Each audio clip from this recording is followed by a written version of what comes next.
আপোনালোকে আমাৰ মাজলৈ আহি আমাৰ আখৈফুটীয়া গাঁৱৰ এই কৃষ্ণৰ ৰাসলীলা ভাগিৰ প্ৰচাৰ প্ৰসাৰ কৰাত সহায় কৰাৰ কাৰণে আমি আপোনালোকক ধন্যবাদ জ্ঞাপন কৰিছোঁ। আমাৰ এই অনুষ্ঠান ভাগি 1991 চনৰ পৰা একাধিক্ৰমে চলি আছে। 91 চনৰ পৰা আমি আমাৰ এই অনুষ্ঠান ভাগিত লাগি থকা হৈছে।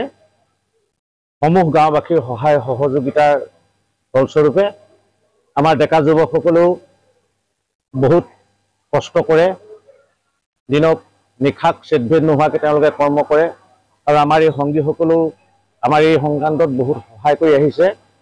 সেই তাৰ ফলস্বৰূপে আহি আজি আমি 33টি বছৰত ভৰি দিছোঁ। নমস্কাৰ।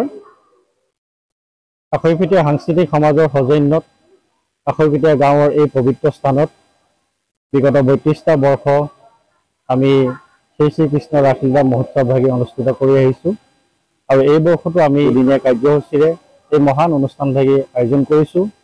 তদুপলক্ষে আমি সমূহ বৈষ্ণৱপ্ৰাণ ৰাইজক এই অনুষ্ঠান ভাগিলৈ আমি সাদৰে নিমন্ত্ৰণ জনাইছোঁ। ধন্যবাদ। আমাৰ আখৈফুটীয়া সাংস্কৃতিক সমাজ প্ৰতিষ্ঠা হৈছিল 1991 চনত আৰু তেতিয়াৰ পৰা আমি প্ৰতি বছৰে শ্ৰীকৃষ্ণৰ ৰাসলীলা আমি নিদিনীয়াকৈ নিৰ্দিষ্ট তাৰিখত অনুষ্ঠিত কৰি আহিছোঁ।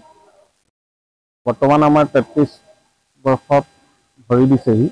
অৱশ্যে ইয়াৰ আগতো আমাৰ অনানুষ্ঠানিকভাৱে ইয়াৰো 15 বছৰ আগতে বা 16 বছৰ আগতে আমাৰ ৰাস ইয়াত অনুষ্ঠিত হৈছিল। কিন্তু আমি আখৈফুটীয়া সাংস্কৃতিক সমাজৰ নামত 1951 চনৰ পৰা বৰ্তমান 33 বৰ্ষ এইবাৰো দুদিনীয়াকৈ আমি ৰাস অনুষ্ঠান আৰম্ভ কৰিছোঁ আৰু খুব যথেষ্ট মানুহ হয় ইয়াত।